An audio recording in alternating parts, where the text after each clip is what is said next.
Se prăjește la foc încins și se pudrează cu zahăr. Poftă bună! Bine, mami, am să mă descurc de minore. Pa! Așa se curăță pantofii. El nu i-a curățat? Ei, dar dacă așa e rețeta, hai să-i curăț.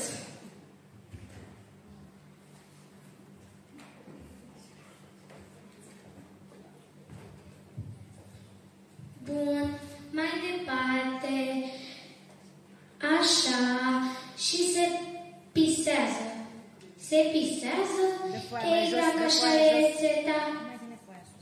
Hai, pisează. Zi. Îi pisezi bine, zi. Îi pisez bine.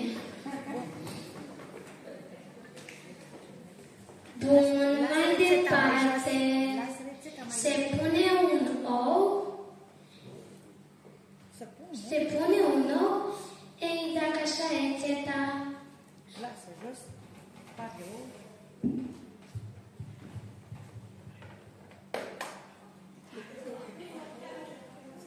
Pune și cojile acolo, lasă și cojile. Mai poți să faci. Lasă fără. Bun, mai departe, așa, și se pune un vârf de cuțit mare. Cum pot eu să pun cuțit? Ei, dar dacă așa e rețeta, o să reușesc.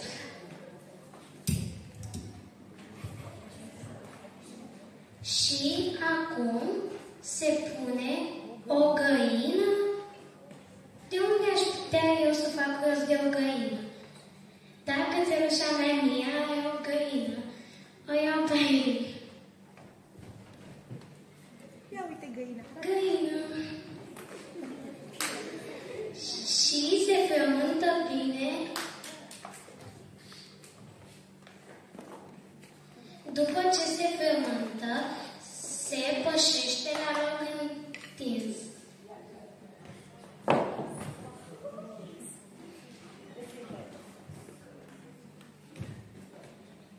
Și după se pudrează cu zahăr. Ai și zahăr? Ai și zahăr. Dacă să fie rețeta grădinară, ai și zahăr. Dai și zahăr.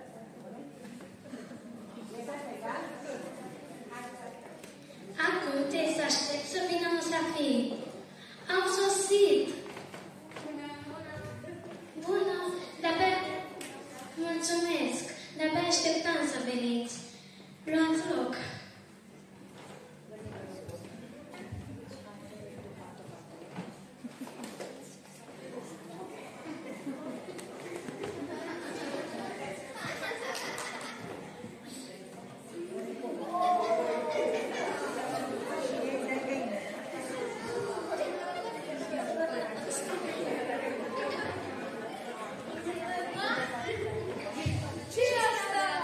Prăjitura mea, cum adică? M-am chinuit să o fac.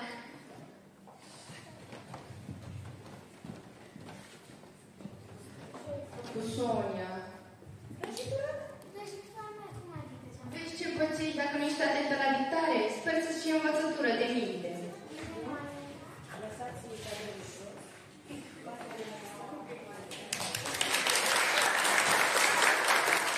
Și avem multe acum de spus. Suntem mari, vedeți prea bine. Nu ne face de rușine. Matematica o știm să scriem, să citim. Stai cu lauda încet, că eu nu sunt așa discret și am să povestesc îndată să audă lumea toată. Cum învățăm uneori când suntem nepăsători. Prea bine. Și parcă ele am deșteaptă. Și mai visam povești cu zile și lacul tremurau sub ploape. Noi cu stea la pragul școlii, cu multă spaimă ne-am trecut. Și teama ne încercase ochii, de cine oare ne-am temut? Dar vocea caldă învățătoare ne-a aruncat întâia teamă și am înțeles că în școala asta noi mai avem încă o mamă. Drumul meu cu rost, prima zi de școală, parcă ieri a fost.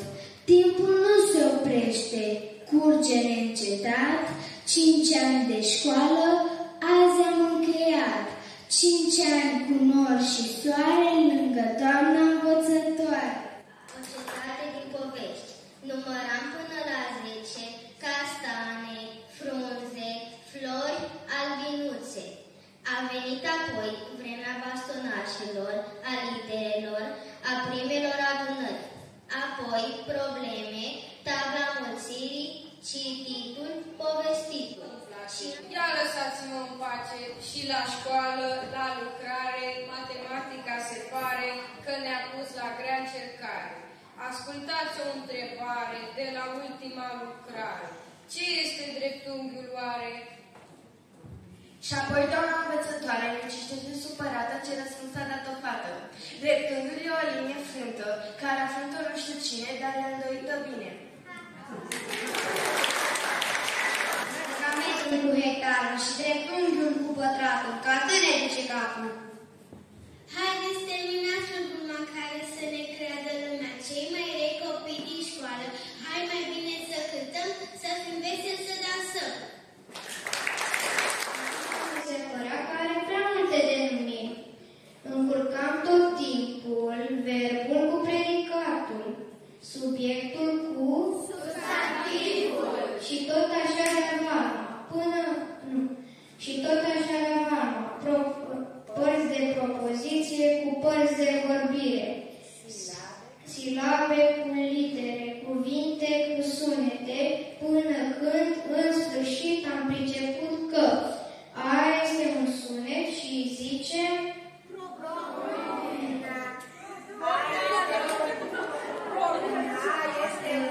sunet. A este un sunet. La este.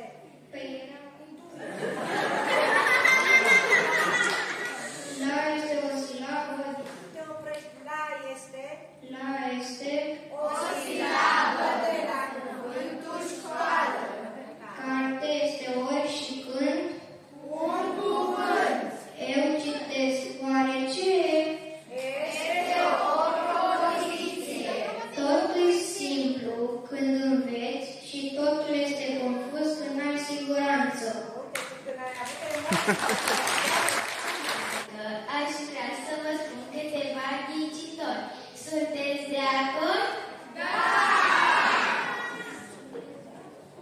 Ține locul unui nume și se numește pronume. În orice propoziție, este împărat, nu poate să lipsească și zice predicat. Este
sub stejarul din Gorzești.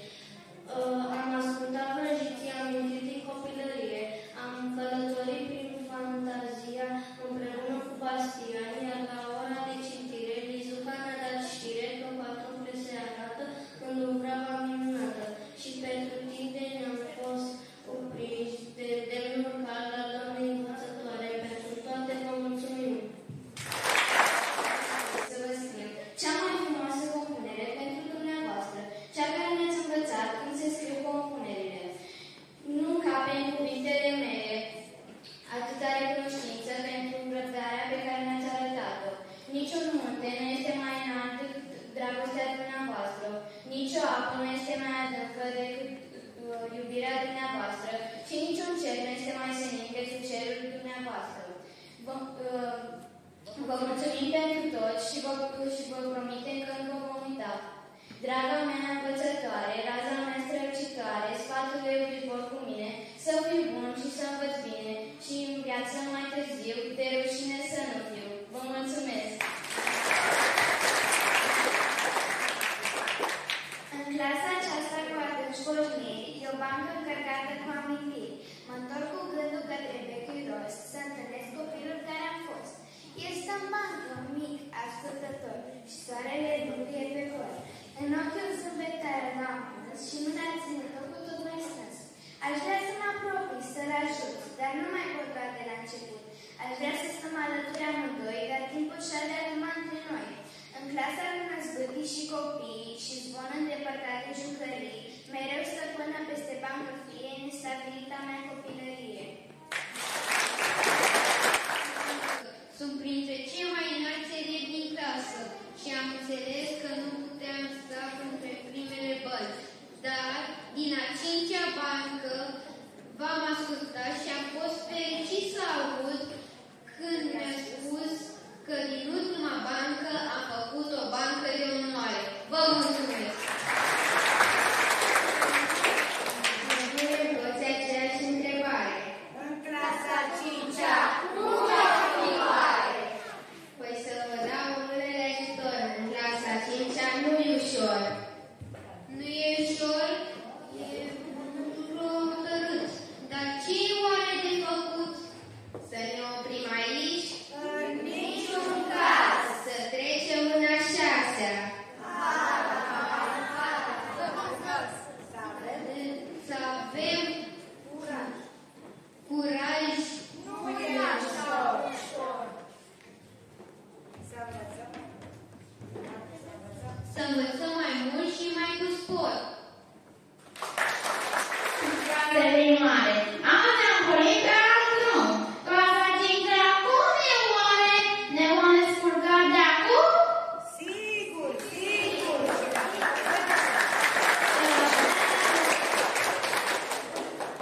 Eu aș vrea, dacă se poate și de nu greșim prea tare, să o luăm cu noi din toamnă și pe doamna învățătoare.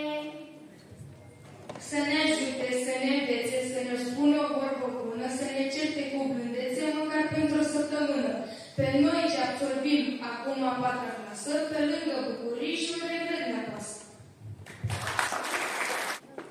Bun rămas, învățătoarei noastre cu toții într-un glas, și apoi, plin de speranță, porni pe vieții drum, purtă mereu în suflet emoția de acum. Raza mea strălucitoare, sfatul iubitor cu mine, să fiu bună și să învăț bine, și în viață mai târziu, de rușine să nu fiu, prea bună mea învățătoare, prin anii care trec în zbor, prin viața în care tu e bine, mereu mă voi gândi la tine, cu același drag și cu mândor. La toamnă vom trece în clasa 5. Materii noi, profesori noi, nimic nu trebuie să ne sperie, deoarece tot ce am învățat în acești 5 ani ne va ajuta în viitor. Dragi părinți, vă mulțumim din suflet că tot timpul ați fost alături de noi. Fără voi nu am fi crescut atât de frumoși și isteți. Doamna noastră, vă mulțumim pentru tot și sperăm să nu vă vom dezamăgi și vă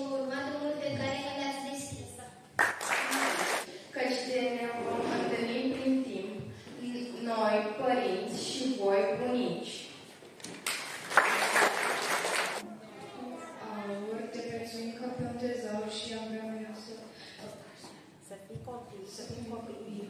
Dar anii trec că zbor ca vântul și mâine vom fi oameni mari, dar uneori cu nostalgie ne amintim că am fost școlari.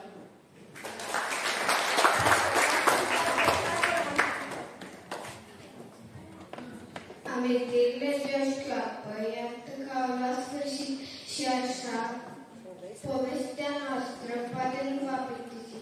Pentru câteva minute ați redevenit copii, că așa învățătă lucrurile. Și bun rămas, cu toții vă urăm, cu inimile pline de aducere în aminte, vom șopti prin tot ce face, noi vă mulțumim fierbinte și nu vă întristați pe tare, că am venit să ne distrăm, căci vine vacanța mare. Haideți să ne